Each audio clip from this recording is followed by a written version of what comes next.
Hello, hello. Hello to everybody out there. Dr. Harrell is getting moved over right now, so we are about to get started. Y'all will see my lovely faces. Y'all should hear his voice. Dr. Harrell, are you with us? Yeah, I'm here. I can't start my video though, FYI. I think I can work on that. Let's see. All right, I'm gonna make you host, and then you should be able to start a video now. Go ahead and start your video, sir. Boom. It's like I've done this before. All right. So I know we have a few attendees. The one thing we don't like to do is waste anyone's time. So we're going to jump into this. We're going to start with introductions. I'm going to reclaim host back from you. We're going to start with introductions. And then after that, we'll move into questions. We tell everybody up front on the road to residency here, we're here for y'all, right? We got MDs behind our names. You guys are working on it. And not only are you working on MDs, you're working on ophthalmology. Side note, extremely hard word to spell. When y'all are writing those personal statements, spell check every 30 seconds. But we definitely want to get to you guys' questions. So there's a Q&A box down there. You can use the chat. I got them both open. I will answer your questions, and you can ask them anonymously. So if you don't want to, feel like, oh, I asked a dumb one, you can post it there. But I will introduce myself and then pass it to our esteemed host. My name is Dr. Levanani. I am the professional board member to the EC for SNMA this year. And I'm an emergency medicine physician, so I deal with eyes about that much. But I'm here just to make sure to facilitate that we all get the information we need. So, Dr. Harrell, please introduce yourself. All right, hey everybody, I'm Michael Harrell, a newly minted ophthalmology faculty member at the University of Texas Health Science Center in San Antonio. I'm a native Texan, happy to be back in my state. A little bit about me. I went to medical school at Boston University, School of Medicine, and then I joined the Navy to do their health profession scholarship program. So I spent 4 years after medical school and after my internship on active duty doing a few different jobs, and then decided that once I was finished with my active duty commitment, I wanted to go back and do ophthalmology residency. It was always the plan to do ophthalmology. I just knew I wasn't really going to do it in the Navy. So I went back to BU for ophthalmology residency, finished that in 2022, and went to Northwestern after that for a medical retina fellowship. And now I'm starting my big boy job. So here in this new job that I have, I'm doing a combination of comprehensive ophthalmology with cataract surgery as well as medical retina. If you have questions about what any of that means, feel free to ask. We can talk about it. I hope. Well, never mind. Yeah, we can talk about it. My man has degrees on top of his degrees. I mean, I don't know if we're allowed to call them degrees, but he has education on top of his education. This is crazy. So the chat hasn't dropped any questions yet, so I'm gonna go with some of our preset ones. And I know once they see how open we are, they're gonna get rolling on theirs. So first and foremost, we expect there to be mostly fourth years here, but there may be a few 30 years and other people. Ophthalmology is an early match. How early should people be rolling right now? I know everyone in the main match has about 2-3 weeks left on their schedule, but for ophtho, it's already September. So what advice would you have on to them about where they should be in their process now? Oh man, so I just looked at SF Match's website a few minutes ago. The target date for getting your application submitted was September 1st. So yesterday is how early people should be rolling for this match. Now, I will say that programs, I believe, can't send out applications until October 1st. I believe I can't send out interview invites until about October 1st or something like that. But I was actually in the OR today with the program director at the school that I'm at now, and he said he got 600 applications already. So if you haven't submitted your application yet, maybe you're a little behind the eight ball, but they haven't started reviewing the application, so it's okay. You're not too far behind. You're not missing anything. It's not really impacting your chances of matching or anything. My God, did you say 600? Ophthalmology is so competitive at this point, man, where even when I was applying back in what 2018 or something like that, I guess I matched in 2018. So when I was applying in 2017, even everybody who's applying applies to every program. I applied to like 85 programs. You just try to cast the widest net that you can. Now, I'm not saying that that's a good thing. I'm saying I knew what my application looked like, and I knew that I needed to cast a very wide net. If you're one of these people who is, at the top and you got everything, you checked all the boxes and you know you're going to match and everyone knows you're going to match, you don't necessarily need to apply to 80 programs. Now, it does kind of suck to be that person and only apply to 10 programs and then not match. So get with your advisor, somebody who can, really give you honest advice and figure out where this rank list needs to look. I think that's sage advice on there. I just double checked our attendees list. We definitely have some fourth years out here. So fourth years, you heard him. He did 85. Again, if you got a 250 on step 2, you cured cancer and you AOA, go ahead and apply to 10. But it sounds like, correct me if I'm wrong, Dr. Harrell, applying to ophthalmology, you should have 30 programs picked out, it sounds like, if you're an average student.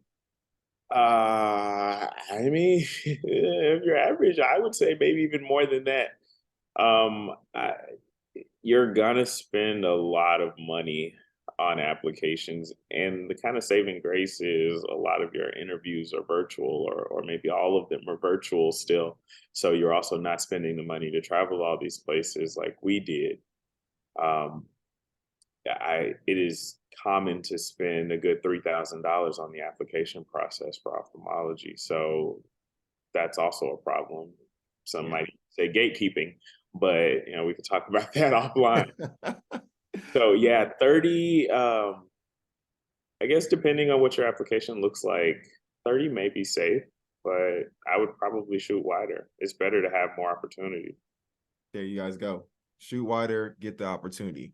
All right. So for mentors like me who don't know nothing about ophthalmology, what's the biggest thing people need to understand about the SF match versus ERAS? Is it the same thing but earlier or completely different, like no signaling, nothing like that? Ah, man, that takes me back. I think it's about the same thing, just earlier.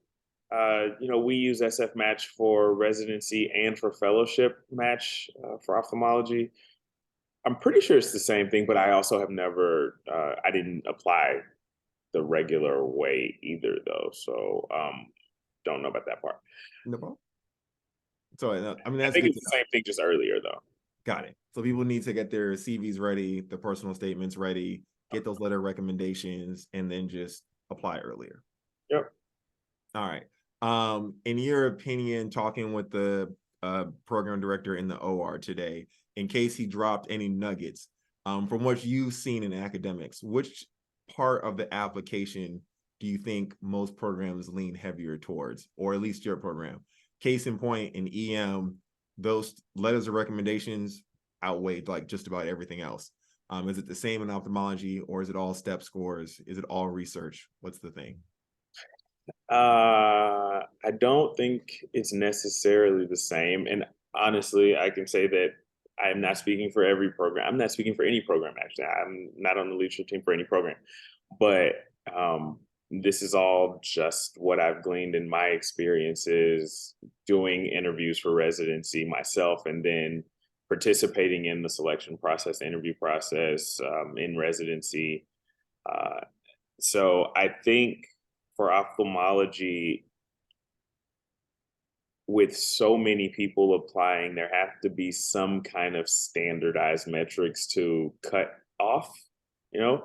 So a lot of programs will draw a line at step scores and say, I mean, I know it's different now that the step one's pass fail, but they will draw a line at something like step score or AOA status, not necessarily AOA status, that's probably too high a line, but something like step scores, they will draw a line.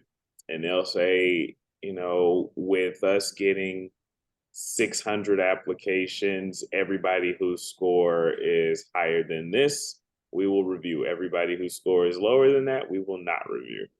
And that's already a thing that takes you out. I'm not saying that if you don't have a high step score, you have no chance of matching in ophthalmology. That wasn't even my case.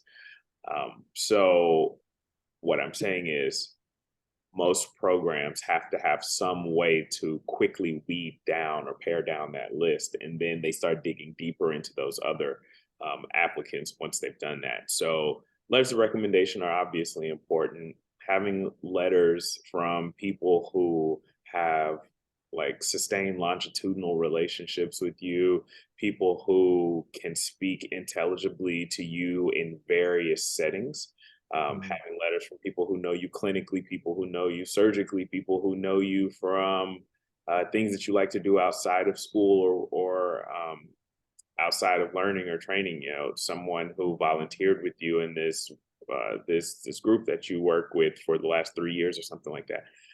Having people who really know you and can speak to those qualities about you that would make you a good ophthalmologist, make you a good person to join our team, that's more important than you going to spend 3 weeks doing research with the person Mm. who wrote this book. You know, that's not super helpful because that person doesn't know you. Now, if you spend a whole summer working with someone who, you know, does some research, but maybe isn't as well known, isn't a big name in ophthalmology, but this person has really spent time in the trenches with you and knows who you are, especially what kind of person you are when you get frustrated, then that's a much better letter to me. Mm.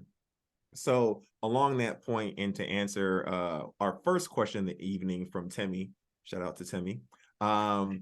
A good letter recommendation, what should it highlight? And it sounds like, per what you just said, it should definitely not just regurgitate your CV. You guys want to see off the like what you did in the OR, your skills. You know, could they sit next to you for longer than 5 minutes? Things like that. Yeah, letters where it's obvious to the reader that this person would like to work with you one day, Mm. or I really wish this person would stay in our department, you know, something like that. If you were to steal this resident away or this, you know, medical student away from us, we'd be angry or something like, you know, stuff like that. That really gives us a sense that this person who knows you well loves you and would love to work with you and would like to, you know, welcome you to the profession one day is it says volumes. Other things, the letter shouldn't. It definitely shouldn't regurgitate your CV. We can see that, and at this point, most people's CVs look the same, so we don't really care. It should highlight things that are different about you. If you have an interesting part of your story or your background, that's important to highlight. Um, it's kind of nice when there are those anecdotes where people can describe how you've overcome adversity in the past, because while, you know, people like to think ophthalmology is cush, residency is hard no matter what. So you are going to encounter troubled times, you are going to potentially have difficulty, and you know that's when you really figure out what kind of person someone is. Mm. uh what else should be in the letter? The context in which the person knows you or has worked with you or has experienced you is important. Like I said, the very interesting things, or things that stand out about you, things that are interesting about you that we need to know. Um, Being strategic. This is kind of a different spin on this answer, but I just thought about it, so I want to say it before I forget. Being strategic about who writes your letters is really important. Mm. When I was applying, I was this was after I had been on active duty for a few years. So I wasn't in medical school anymore. I'd already graduated from med school. So I decided to make my letter writers people who could speak to me in various parts of my career thus far. So I Mm. had my physician mentor in the Navy write a letter for me. I had my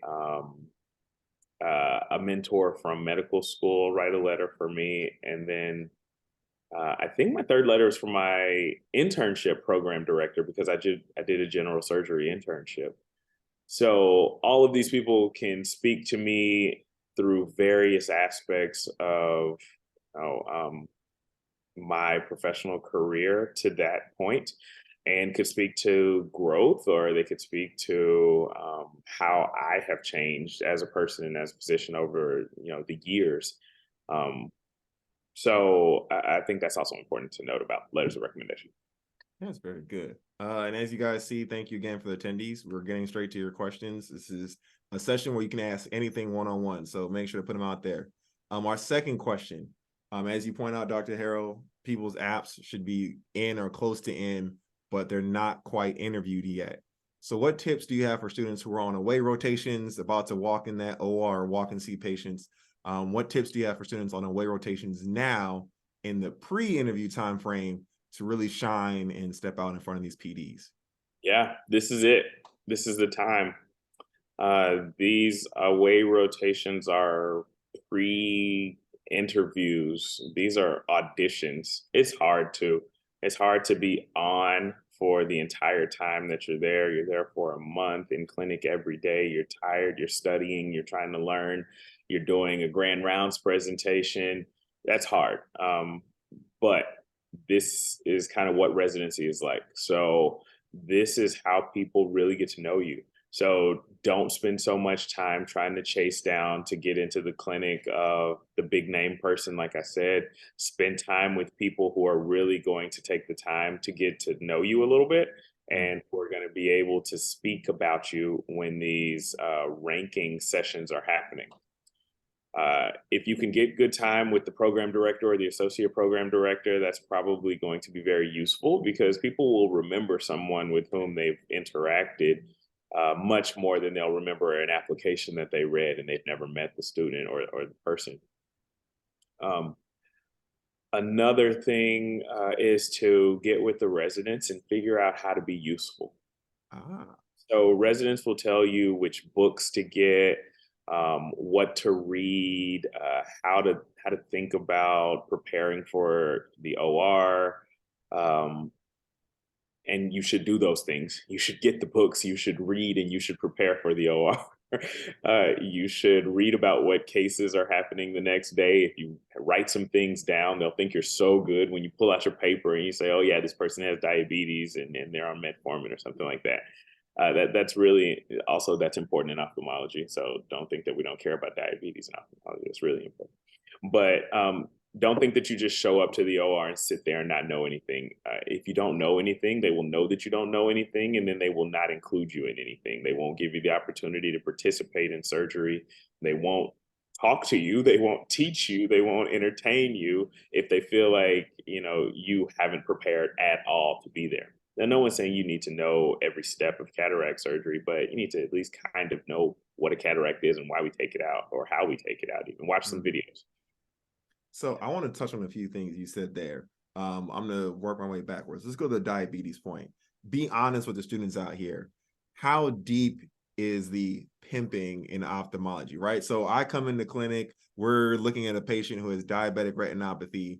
Are all the questions going to be eye-based, or will some of these attendings be straight on diabetes, about insulin, C-peptide, stuff like that? Like, how deep are we getting?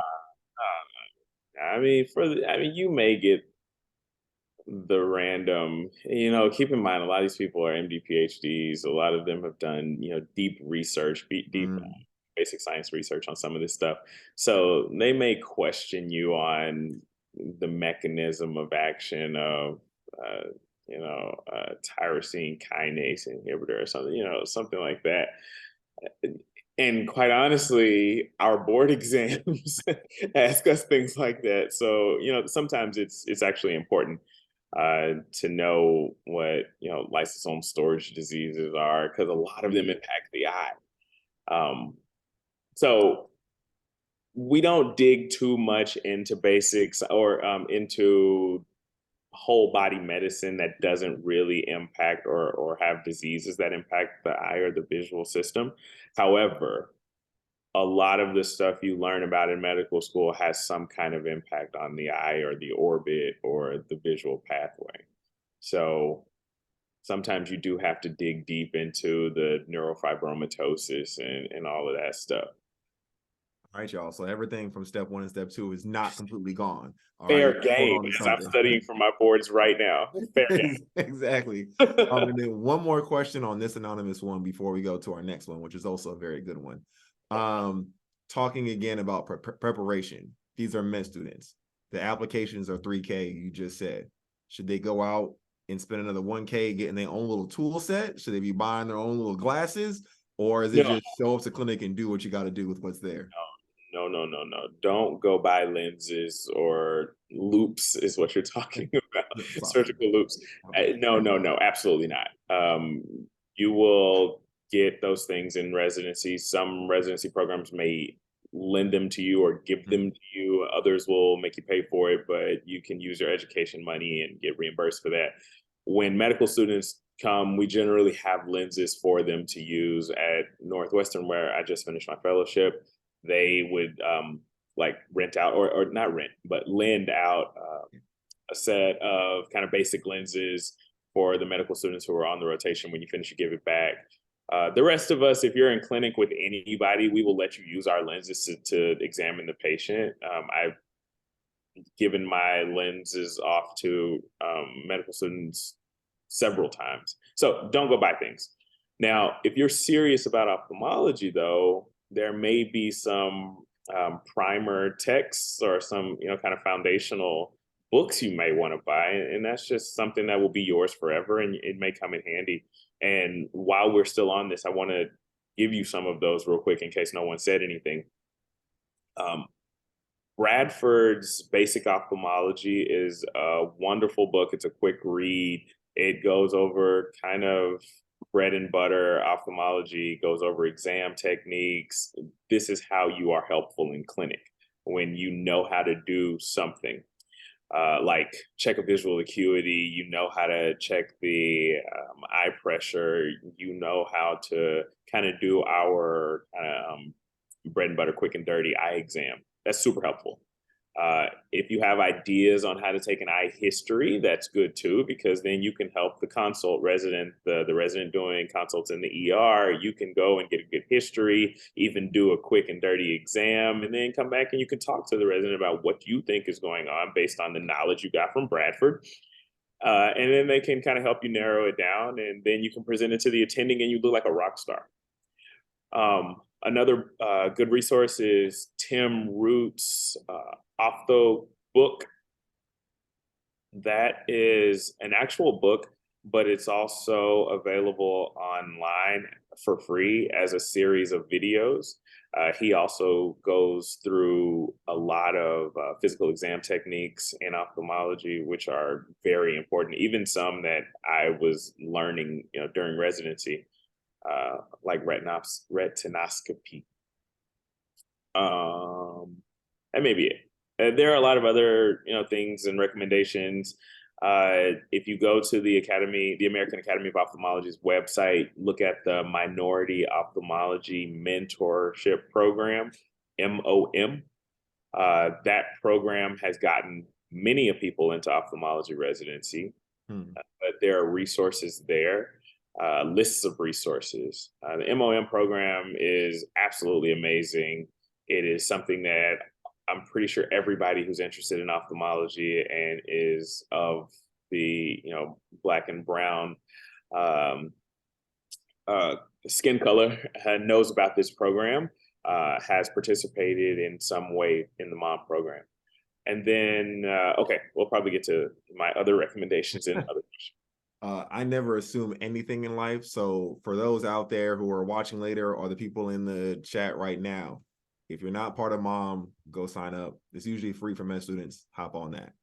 Second question, which is a good question, and I'm sure all the people in every other residency probably assume or think they know, but Ophtho has a very good work-life balance.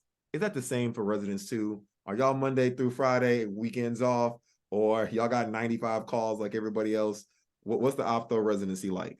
No, call is real. Call is real. For the most part, call is, well, I think everywhere call is home call. So, that sounds very nice until you get hammer paged in the middle of the night for multiple consults that you have to go see, and then you have to go to work the next morning. So none of this post-call stuff at a lot of places. Now, I do know at some places where there's a higher volume of overnight call, they may allow the resident to have, a half day the next day, or something like that, which is really nice because sometimes you just don't get to sleep much when you've gotten out of your bed and had to be in the hospital all night. Sometimes, very rarely, but occasionally, if we get um, an open globe injury, for the most part, those are cases that have to go to the operating room urgently or emergently. So we may be operating in the middle of the night, and these cases can be something relatively straightforward, or they could be very big things that take hours. And of course, in the middle of the night, it takes a much longer time for the OR staff to get a room ready, to get the right people, to get the right equipment, all of that stuff. So the lifestyle in residency is better than a lot of other specialties, absolutely, but it can be quite bad on call. All right, y'all heard it here first. You got some work-life balance, but you're still a resident. So Yeah, you will not be in the Cayman Islands every other weekend. Not quite yet. no, not yet. This is a very good question right here, and I think leads to that fact that y'all are in an early match. And for me as a mentor, one of my feedbacks to the T4D team, SNMA and LMSA is like, hey, do we need to start moving these opto road to residency talks earlier? But since the opto match is early, do students need to do aways earlier as well, or can they do them even after submitting applications?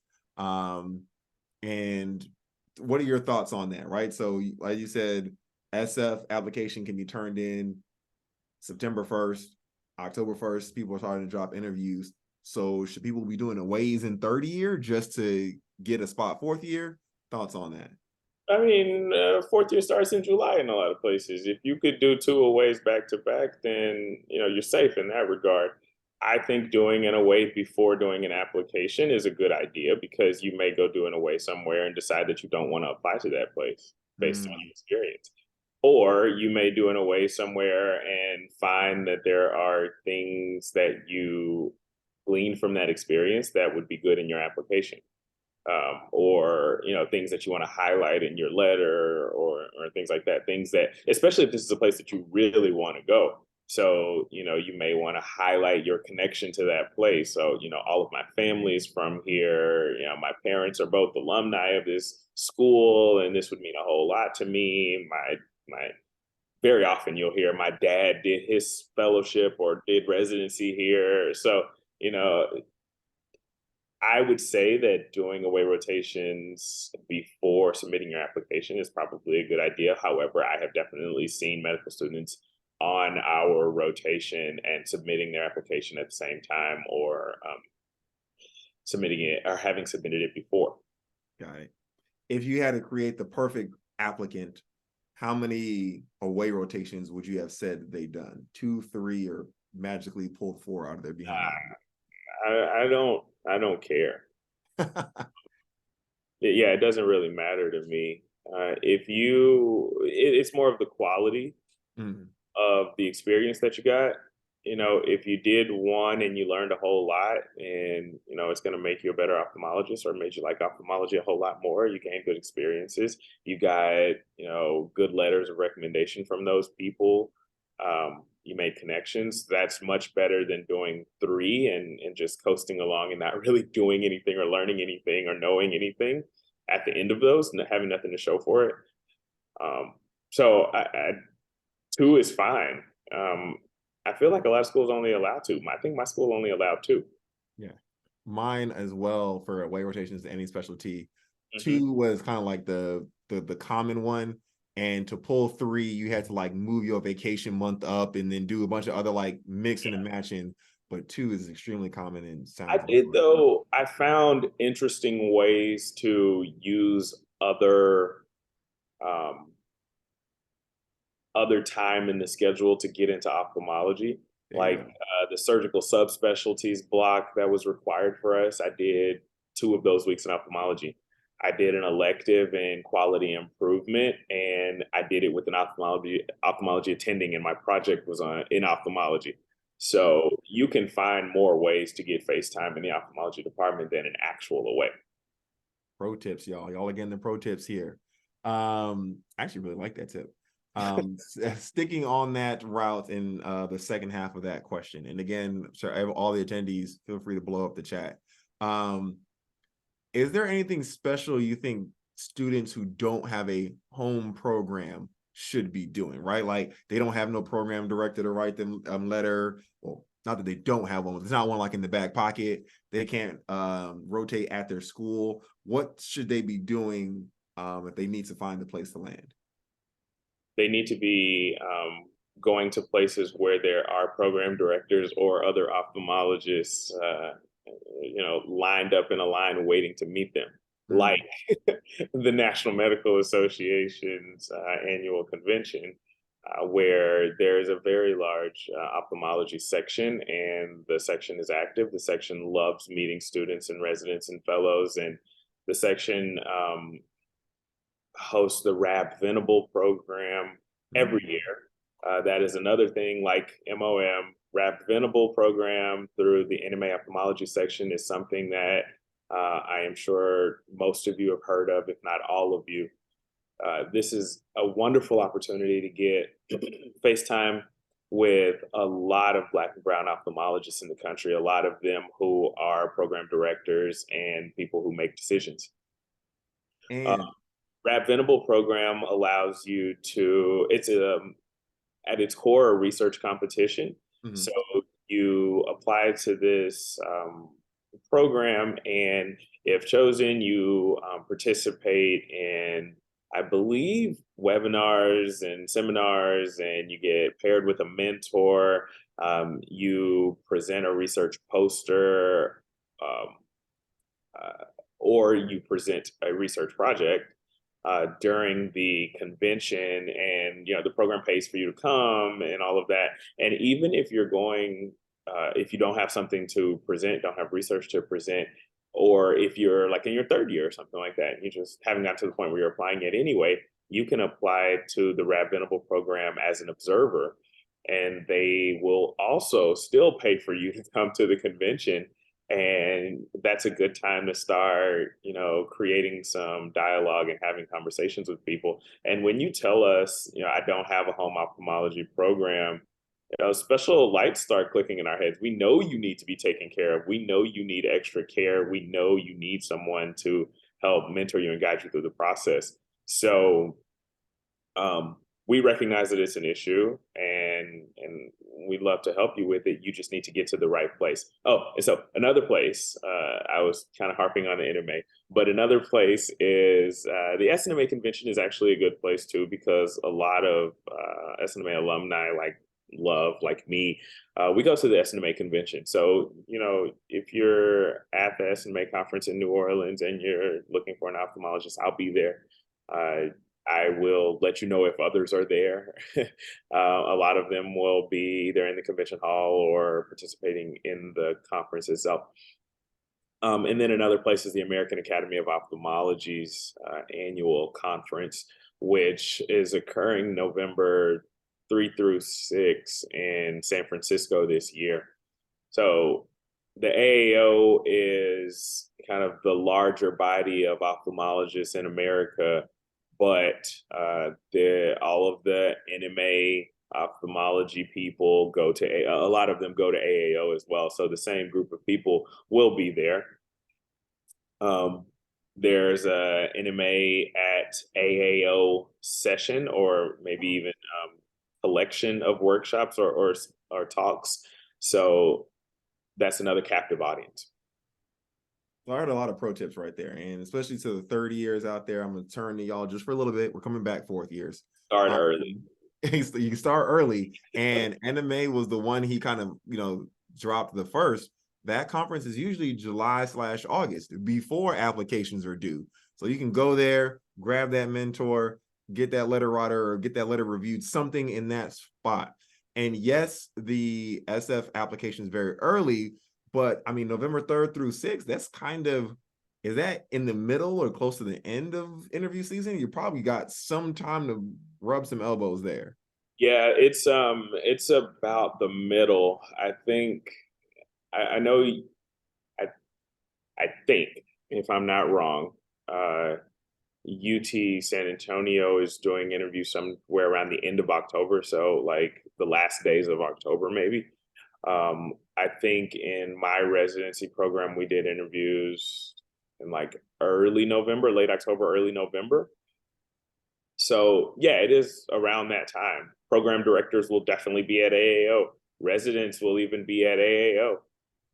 So that is definitely a good place to go and meet people and make some impressions. Now, obviously, don't hunt down these people and say, "Hey, you have my application. What do you think?" Or you will probably have or certainly have gotten your interview um, invitations by then anyway.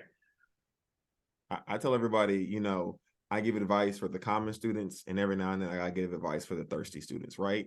You drop them 50 applications and you have 5 interviews and you want 5 more. Hey, pop up at AAO and just walk around. And like Dr. Harrell said, don't be in their face like, you got my application, what you doing? Talk with them, converse with them. And this is what's going to happen. You're a great applicant. Did you apply? When are you interviewing at our program? Actually, I'm glad that you mentioned that. My application was submitted. I just haven't gotten an interview, but Yep. I would love to. And you know what? We're going to tack you on at the end, blah, blah, blah. So if you got a few coins, you got some days off, November 3rd through 6th.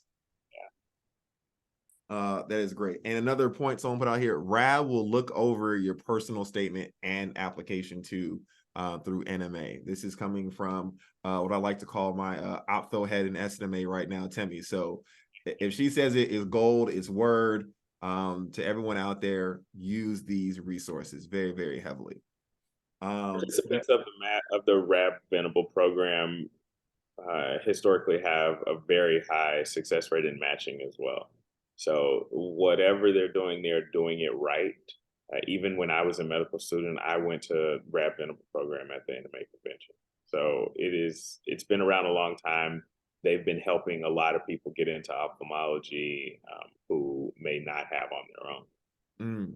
And that's what we're all about here, right? This whole road to residency is helping people who wouldn't have got in on their own.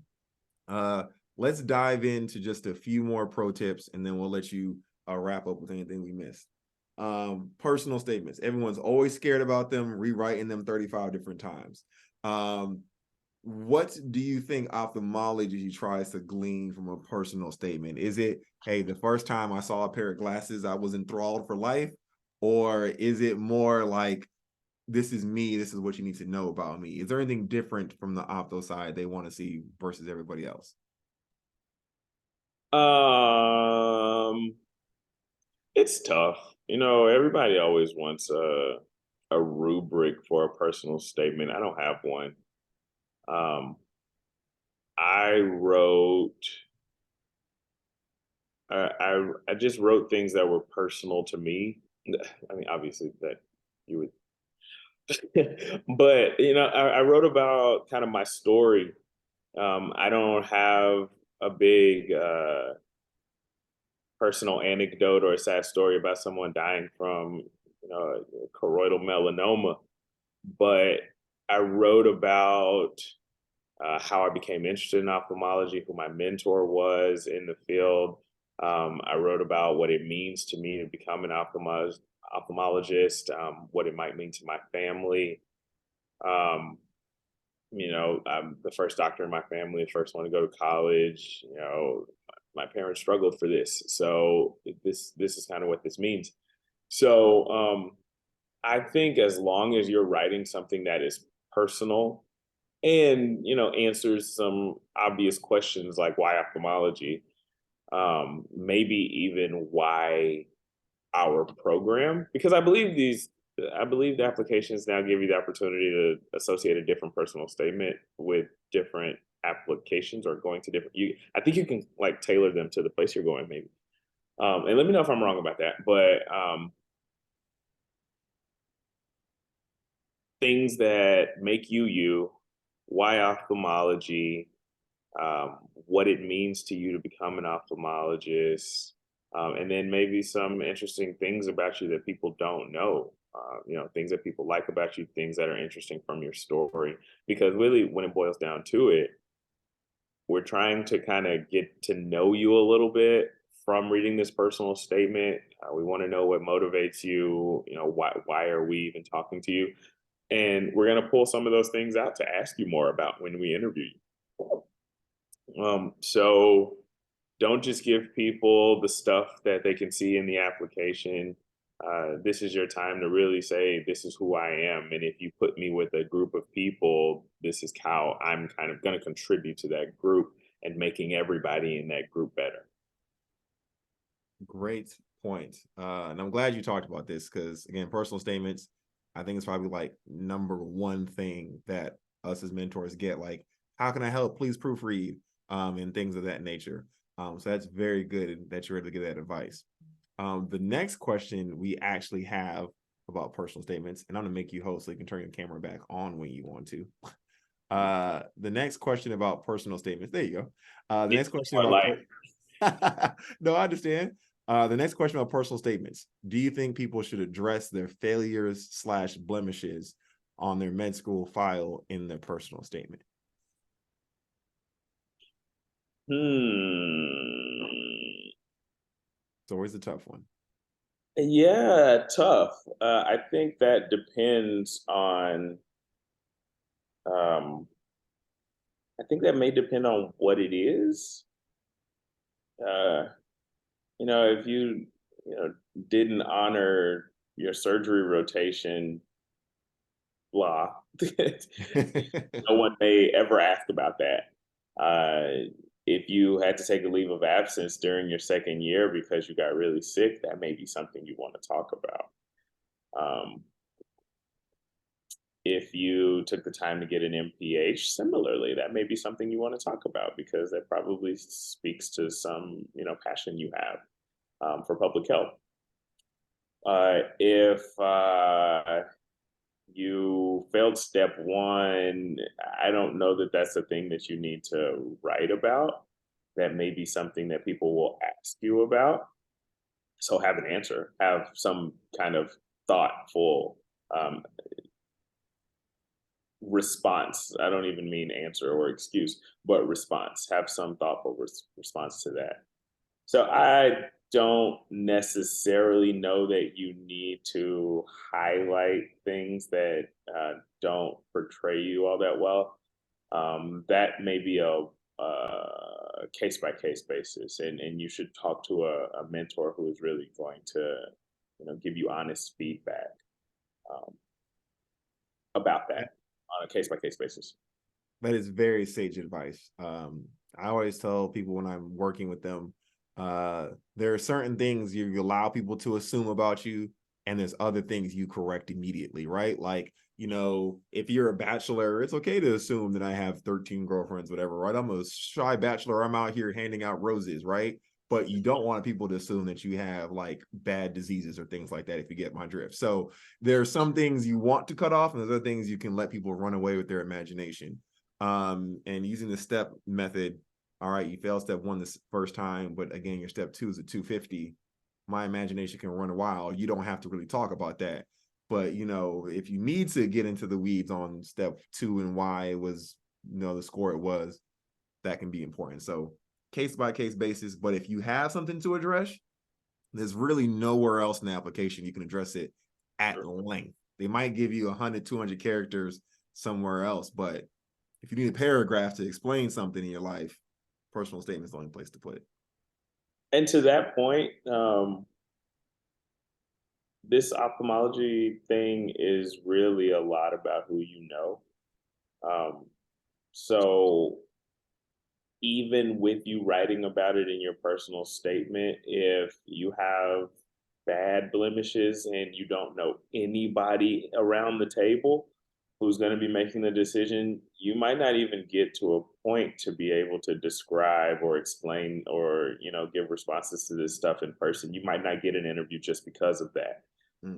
So I failed step one, and I got the interview that I got at BU partially because I have a very interesting story, in that. I went to the Navy after medical school, and I've done these things, and that was kind of cool.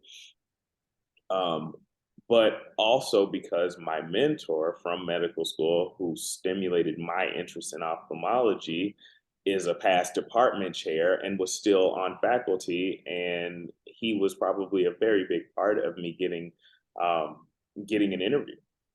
And then he was also one of the people doing our interviews when I interviewed, and he was a very big part of me matching at my program. So knowing someone around the table is important. And I'm not saying you need to, like I said, stalk these people, but having some uh, professional or working relationship, having had some interaction with someone, especially at places where you're really interested. This is where away rotations at conferences and things like that come in handy, or even research projects that you can do remotely come in handy. That person can say, "Yeah, look, I looked at the application. The application has a couple spots that suck, and everyone else maybe doesn't have those blemishes, but I know this person. This person will at least get an interview." Mhm. Right? That is very big. Dr. Harrell and Dr. Anani, both SNMA past parliamentarians, both failed step one, both wearing scrubs right now in their big people jobs. So Killing it. it's been done, people. It's been done. And that's what we're here to show you guys. Now, you said the R word, so we got to talk about it, especially with ophthalmology. You said research. Okay. Is this make or break the game? Is this you better have 2 papers before you apply? Like, what's the nitty gritty about research when it comes to ophthalmology? So when people ask me this, I tell them that if there are weak parts of your application, you better have some very strong parts to outweigh that. So I didn't have any research when I applied for residency, but I had interesting story and I had personal connection with people in the room. So that outweighed that for me. I'm so happy that it worked out that way. It very well could have not. Um, so if, like we said, your step score is low, then you need to have other stuff that's outweighing it. And whether that's, a lot of research, a lot of community engagement. I also had a lot of um, passionate work in the SNMA under my belt at that time too. So, having a good amount of research, having a good amount of involvement in something that really, really, really drives you as a person, as a doctor, those things can offset another thing that may be lacking a little bit. So if you don't have enough research, you need to have the other stuff. Hmm. If you weren't doing the research, then you need to have been studying for step one and step two, and you have a high score, right? Um, if you have a lower score, then you need to really be looking for opportunities to bolster that research.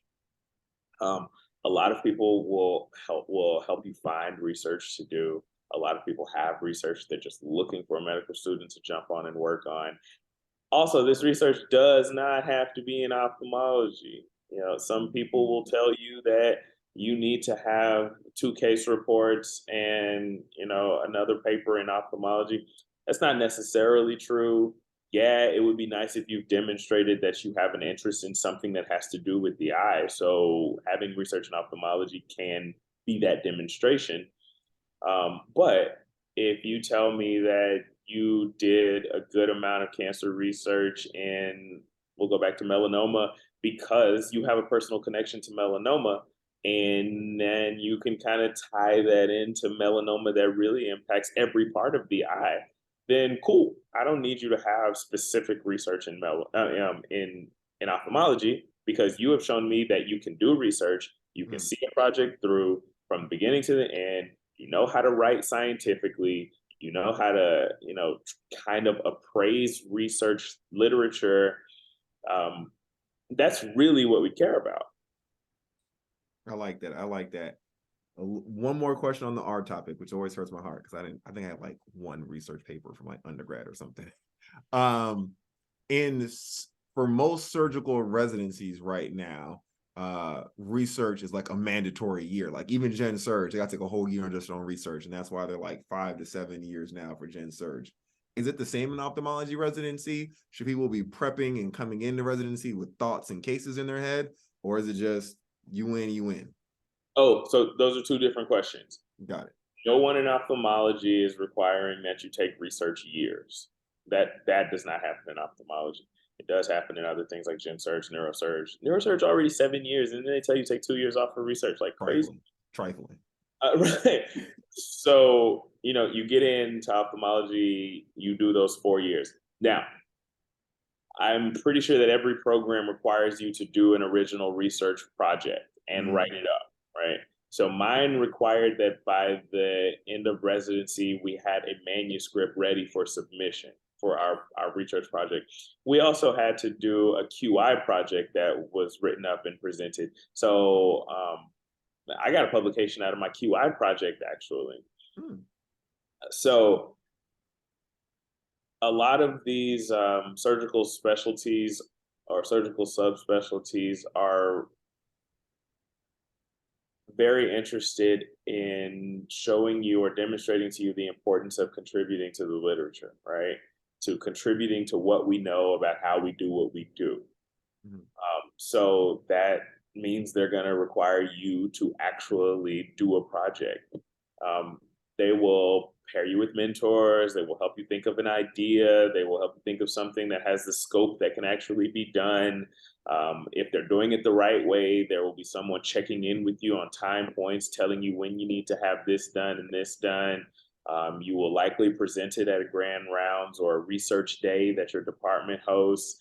They may even give you a financial incentive, like there may be an award for having the best research presentation or the best research project.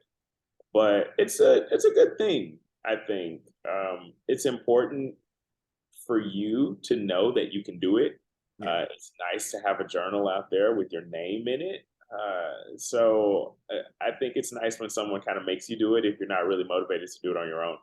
And it doesn't have to be basic science research. It can be translational, it can be clinical, it can be health disparities, it can be medical ethics. I mean, it can be all kinds of stuff. You can really find a journal and publish whatever you want.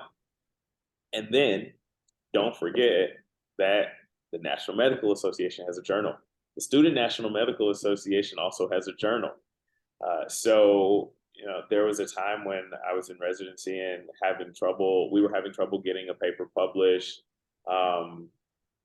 Other journals didn't really see, kind of why it was important. And this was on kind of some health disparities in ophthalmology and diabetic retinopathy. So I recommended to one of my attendings, who was the PI on the project, that we try the JNMA. We tried it, and they accepted it. So we got a publication out of that. Otherwise, we'd still been trying with all these other journals and still trying and trying and trying, and no one, published our paper, and then we would have wasted all that work, and people wouldn't have seen the work that we did. There you go. Go where you're wanted. It's always like a big thing. Go where you're wanted. Yeah. My last question for you, and then I'm gonna leave it up to you to drop your last tidbits for the students that are remaining, and we'll watch this later. When they walk in the door on day one of their sub-I or intern year, what are the things that you're like, y'all best to know how to do, right? Use a tonal pen, I'm assuming, fundoscopic exams. Like, what are the things on day one? It's like, please know how to do this. I don't have time to teach you this. Different people are going to answer this differently. I don't expect you to really know anything. You can leave that direct ophthalmoscope at home. We rarely use it. There may be times when it's important to use it, like in a neuro-ophthalmology clinic, but we do, indirect ophthalmoscopy that we will teach you. No one expects you to know how to do a dilated fundus exam. I am sure that most medical students have no idea what the retina looks like, and that's fine. We will teach you that, right? There are things that are very like low-hanging fruit for us to be able to monitor your progress over the course of the rotation. You get there, you didn't know how to check a visual acuity. By the end, we can send you to check a visual acuity and be confident that you did it right. Right? That's good. That's progress. That's growth. We taught you something. No one wants the medical student who comes in and knows absolutely everything, because we can't teach you anything. So that means you've grown none. Mm. And you're not a resident, so you probably don't know everything. So and that's okay. But learning how to check a pressure with a toner pen, not necessarily knowing how to applanate, with gold mine, we can teach you that. If you already have some basics, we can kind of build on the foundational principles that you have, if you have them. Otherwise, we'll sit you down and teach you some of this stuff. Just be interested in learning. Hey, I see you were using this. What do you use it for? Is there a time for us to sit down and talk about it? Most medical students have never used a slit lamp before. When I'm on a rotation, when I'm in clinic and there's a medical student there, I try to find time to sit down and teach them how to systematically use a slit lamp, because that will help them so much. If you're just sitting in the back of the room and you never see any of the stuff that we're talking about, then you're not learning anything, and it's super not helpful. So if we can send you into the room and you can take your own look with the slit lamp and start to think about what's normal, what's not normal, then you can tell us that stuff, and then we can start to think through the problem together, instead of us just saying that this is what's wrong and you have no idea what that means or what it looks like. Slit lamps still terrify me. Had to use it on the weekend out though. Them chairs crazy. All right, last 3 minutes. Don't want to waste your time. What's sentient or sentient advice do you want to drop out there for the students right now? What do you want these SNMA, LMSA, and anyone else who watches this later on? What do you want them to know about your specialty? I'll leave it up to you. Okay. I guess a few things. One,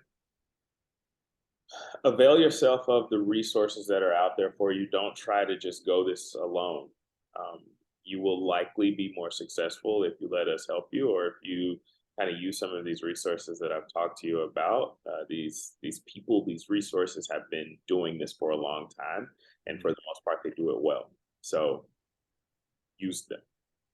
Um, Start early. If you're not a fourth year, it is not too early. If you're a third year, second year, it's not too early. Start early.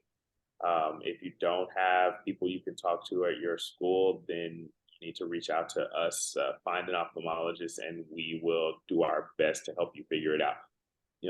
Black ophthalmology is such a small community that we have, group meets or WhatsApp groups where we all talk on a regular basis, and then you get down into subspecialties in ophthalmology, Black retina people. We also have a group chat, and so we get to know each other, everybody. So even if I can't help you personally, I may be able to connect you with someone else who can. Or if you go to a conference and you meet somebody, like I went to the NMA conference one time when it was in Toronto, because one of my friends said, like, you need to get on a plane and you need to come, because I was in the middle of applying at that point, or I was getting ready to apply for a residency. And within a few minutes of being in the convention floor, I met Valerie Montgomery Rice, who is the president of Morehouse School of Medicine. And she's like, "Oh, I just saw these two people. You should talk to them. They're Black ophthalmologists, and you should talk to them. Here, we don't have an ophthalmology department, but I'm gonna take you to somebody who." Those ended up being ENTs, but they also gave me some really good advice. I love that um, story. and then the third thing I was gonna say, be helpful. So figure out how you can be helpful. We just talked about some ways. Um, and I think that might be it. All right. Hey, look, that was great. I learned a lot about ophthalmology. I have some mentees. I can now point them in the correct way on how to do things. So thank you very much, Dr. Harrell, for your time.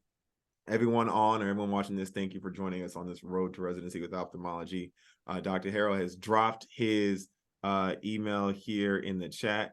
I am going to make sure everyone also has it. There you go. You can email him, reach out to him, talk to him. I'm gonna leave it up there for a little bit. If you need to get it because you missed it or you're watching this later and you can't see the chat, at Tour for Diversity on Twitter, on Instagram. Hit us up in the DMs. Be like, yo, we saw y'all's ophthalmology panel with Dr. Harrell. We heard at the end he dropped his email. Can we have it? I will send it to you guys. It will get to you. So thank you very much again. We hope to see you guys at all of these wonderful conferences. Use all these resources, and most importantly, use your mentor. Thank you all. Thank you again, Dr. Harrell. Everyone go stretch and have a good night. Good luck. Good luck, everybody.